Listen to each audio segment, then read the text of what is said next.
summary, the ANC won 62% of the vote, securing it a very easy lead, but they were followed closely, I guess you could say, by their opposition Democratic Alliance, which, although it won only 22% of the vote, that is a big gain for them. So in the end, we're going to end up having one of the more fractious parliaments that we've ever had in South Africa, with 13 parties represented. Tell us about this third party that was in the running that people are kind of interested in. Ah, yes, the Economic Freedom Fighters. This was the new kid on the block, and they ran away with 6% of the vote. Very successful. The Economic Freedom Fighters is led by a former ANC, or rather an expelled ANC member, Julius Malema. He's a real rabble-rouser, and his base is unemployed youth. He's sought to have economic reparations, land redistribution, and so on. And so he's speaking to a base that's really important in South African society that hasn't really had a voice until now. But because the ANC has lost its two-thirds majority in Parliament, EFF is now in the weird position of being a kingmaker. If the ANC needs support, they're probably going to turn to EFF. Okay.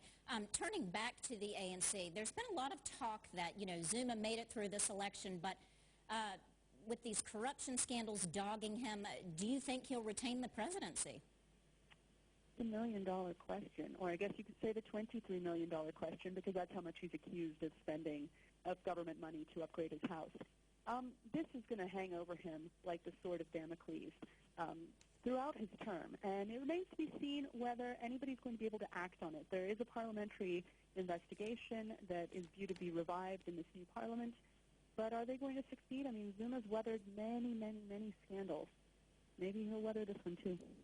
Well, we have seen, this did show a slight reduction in the ANC's popularity. What might that mean going into upcoming elections? What's the next election to watch? Sure. Well, that's going to be just in a few years, in 2016, and those are going to be, bear with me, they're municipal elections. But the reason they're really interesting is that in the provincial and municipal votes cast in this national election, the ANC suffered in urban areas. For example, in the province where I am right now, Gauteng province, they only got 53%. These municipal elections are going to be crucial because they're going to really show the ANC where they stand with individual voters in rural and urban areas. But I think it's clear that they might even lose Johannesburg next time, and that's going to be big. That would be big. Okay, Anita, thank you so much for joining us. That was VOA's Anita Powell joining us on the phone from Johannesburg. Well, the town of Bura lies about 450 kilometers west of the Central African Republic's capital, Bangui. It has become a refuge for thousands of people displaced by sectarian violence. VOA's Bagasi Kura spent 2 weeks with the refugees, and our Marcus Horton narrates his report. People start lining up early. The monthly distribution of food rations by the UN's World Food Program is not a day they would miss. The country's food crisis affects not just those uprooted by the conflict. Displaced or not, everybody who is hungry comes. As the hours pass, the line grows and tensions rise. Soldiers deployed by the African Union Mission to the Central African Republic keep the crowds in line. Madeleine Kim Mbusa is among those waiting. She and her family of 6 children fled their village several weeks ago. The Seleka killed my whole family. My aunts are gone. I couldn't stay there. That's why I came to Bor. Michel Surube is a father of 8. He too has no means to feed his family. Many things have happened during this crisis. I won't name them all. There's a food crisis. My family and I fled into the bush. I visited them. Some are sick. Finally, the wait is over.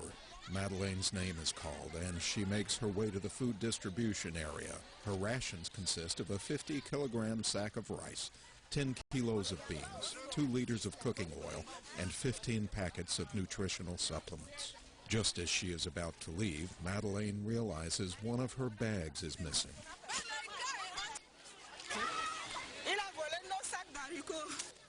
But with the help of other women, she quickly nabs the thief. Madeleine gets her bag of beans back, but her relief is short-lived. Now her bottle of cooking oil has been stolen. But Edwige Sanekpi helps Madeleine identify this thief, too. It's a war here. Men rob us, they don't want us to share, and we women are always the losers. After a very long and difficult day, Madeleine arrives home with all her rations. I'm really pleased. If I had this earlier, my children wouldn't have suffered, but I'm happy. I must say, this is my lucky day. Madeleine says she hopes she'll be able to feed her family for another month. For reporter Bagasi Kura, this is Marcus Harton, Voice of America News, Washington. Well, all this week, we will be focusing on successful women on the continent. Tonight, women at the top. Africa now has 3 female heads of state after Catherine Samba Panza of the Central African Republic took office in January. The women leaders remain the exception in African politics. Activists say things are looking up. VOA's Ann Look has more from Dakar. Women are breaking into the boys' club of the African presidency. Liberian President Ellen Johnson Sirleaf, or Ma Ellen, was the first in 2005 as the country emerged from 13 years of brutal civil war. Joyce Banda stepped up in Malawi in 2012 after the sudden death of the president. She had been the vice president. And now there's President Catherine Samba Panza in the Central African Republic, a country torn apart by rebellion and sectarian violence. Countries like Mali have seen their first female presidential candidates. Bad times are finally prying the doors open. There was a joke that I read the other day that, well, I think when everything gets messed up, the women are asked to come in and clean up. Executive Director for the NGO Women Africa Solidarity, Oli Dibawada, says girls and young women are getting much-needed role models.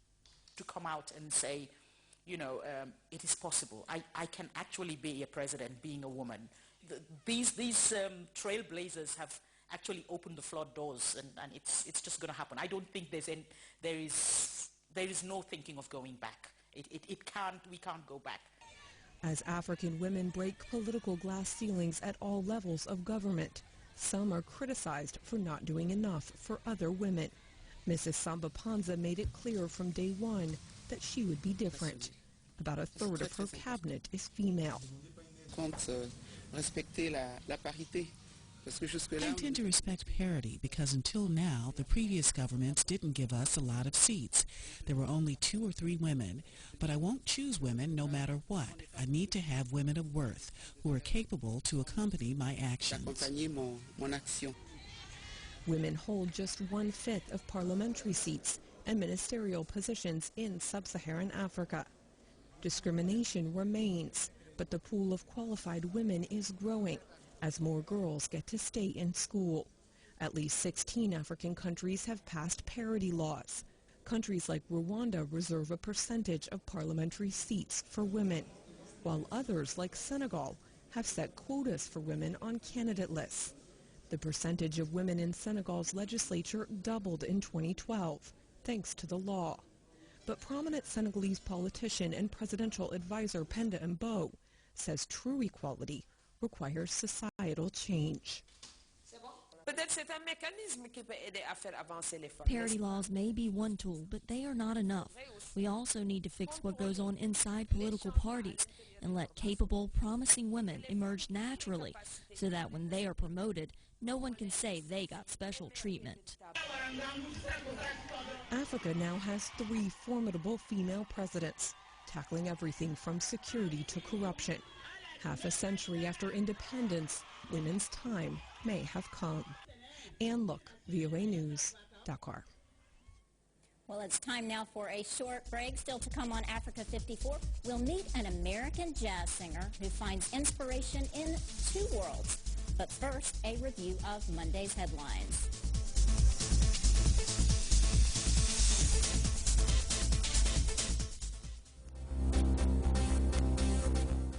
If you've just joined us, I'm Mariama Diallo, and here is a quick recap of today's headlines.